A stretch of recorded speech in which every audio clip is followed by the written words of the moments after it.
Zimbabwe now. News of an attack on an MDC convoy in Masvingo today. Cars were stoned, roads blocked. Some opposition members were hurt, we understand. The leader of the official opposition, Chamisa, was also among those travelling in that convoy. And I'm joined now by advocate Fadzayi Mahere, who speaks for the Zimbabwean opposition party, the MDC Alliance. Fadzayi, thank you so much for joining us. Could you tell us exactly what happened and how is everyone?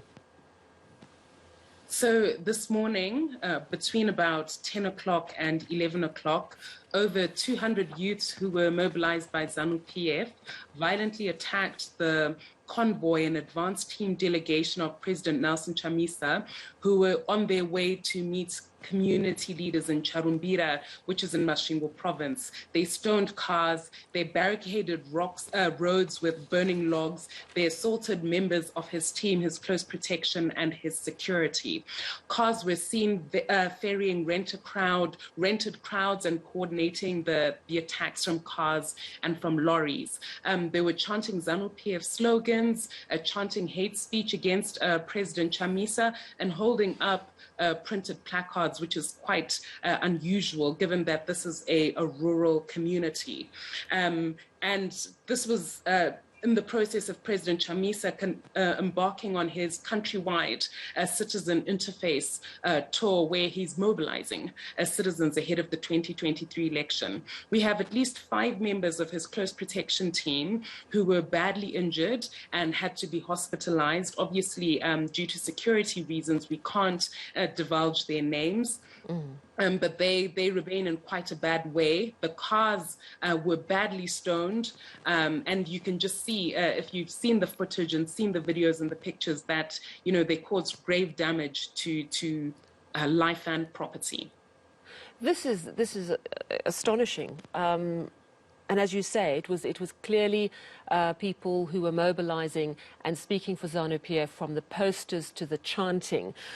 Have there been any arrests of those who attacked the convoy? What's surprising is that there have been no arrests by the Zimbabwe Republic Police.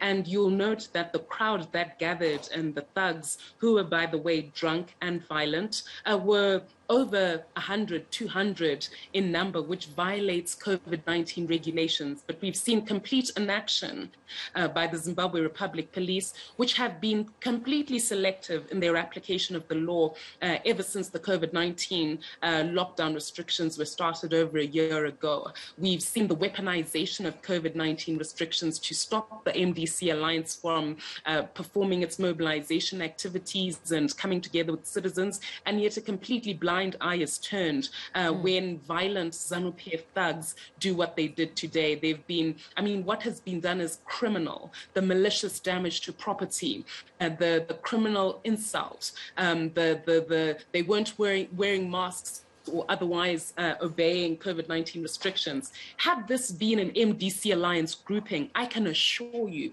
they would have been beaten, riot police would have been unleashed on them, and it would have been a very sad story. Just before this incident took place, just to put things in their proper perspective, a private meeting was taking place at the house of one of the provincial leaders in Masvingo of no less than 20 people, and riot police descended violently, stormed the meeting, disrupted it, said that there'd be no authorization for that meeting to take place. And the MDC Alliance has consistently said that the regime in Harare continues to shrink the democratic space. They've effectively banned the operation of the MDC Alliance. They've taken away funding. We see these sort of violent attacks by by ZANU-PF thugs. Sometimes they're perpetrated by riot police themselves. We've seen the abuse of COVID-19 regulations to stifle the freedoms and political rights of the MDC Alliance, which is a grave problem, especially as we enter election season. Yeah, and you're saying elections coming up in 2023. This was a community outreach. Is this the very community that Nelson Chamisa was hoping to speak to, or was the convoy stopped en route? So the convoy was stopped en route. The Charumbira area is the area that he is visiting. He's doing a nationwide tour, province by province, and currently he's in Masvingo province for the week. But this crowd does not belong to this area. We saw them being ferried with lorries. They came quite a long way away. A lot of them were drunk. So it's not as though it's the local villagers who've been mobilized. This is a clearly rented crowd, which was created just to disrupt the travel and barricade all the access roads to the actual village he wanted to go to, because he's going to meet community leaders within the actual village of Charumbira, which is key to our rural strategy. It's a very bad sign as he tries to mobilize as you move into an election season. Just last week, Nelson Chamisa was on eNCA and he spoke about the ongoing persecution of opposition leaders, also the ongoing targeting of journalists. And he's saying it's worse under President Emmerson Mnangagwa than it was under Robert Mugabe. Explain why it's got worse. Well, thank you very much. It definitely has gone worse. And, you know, it's important to put everything in its proper perspective. A lot of the crises that we see in Zimbabwe today are the result of the legitimacy crisis that flows from the disputed 2018 election. Now, something that Mr. Mnangagwa did that Mr. Robert Mugabe never did himself was, you know, shortly as those results were being announced and he saw that things were not going in his favor, he unleashed the army onto the citizens, and there were the arbitrary killings of random citizens, tankers driven into the street, which is something that we'd never experienced. And this was repeated again in 2019, where again, when fuel protests took place, because as you know, we've got an economic crisis that is slow burning, but, you know, things are coming to a head. Again, the military was used to shoot citizens arbitrarily, and 19 people were killed. A commission of inquiry was conducted, which made recommendations, but to date, there has been no, accountability and transparency in respect of those killings. We've seen multiple abductions. We saw what took place with the MDC trio, where 3 young women were arrested, tortured, and sexually assaulted, abducted for simply protesting against hunger. And, you know, we all know that the statistics around hunger in this country are such that over half the population always faces the threat of starvation. This is something that we hadn't seen in this way under Robert Mugabe. We've also seen, again, because we're in COVID, the weaponization of the law. So currently, as we speak, there are young people who are behind bars. Someone who quickly comes to mind is Makomborero Haruzivishe, who was basically arrested and convicted for blowing a whistle.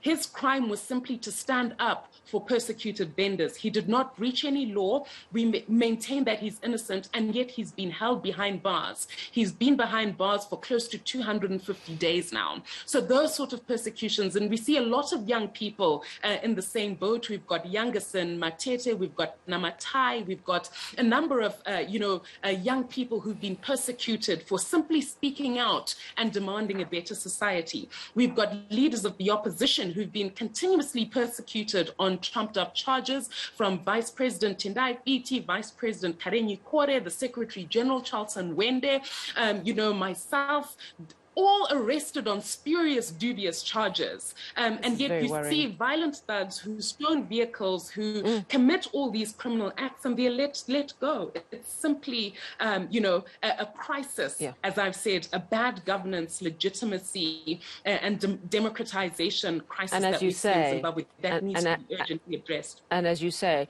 no arrest at all after that attack on Nelson Chamisa's convoy today. 5 members of his security contingent badly injured in hospital this evening. Nelson Chamisa himself is safe, but very concerning news indeed coming from Zimbabwe.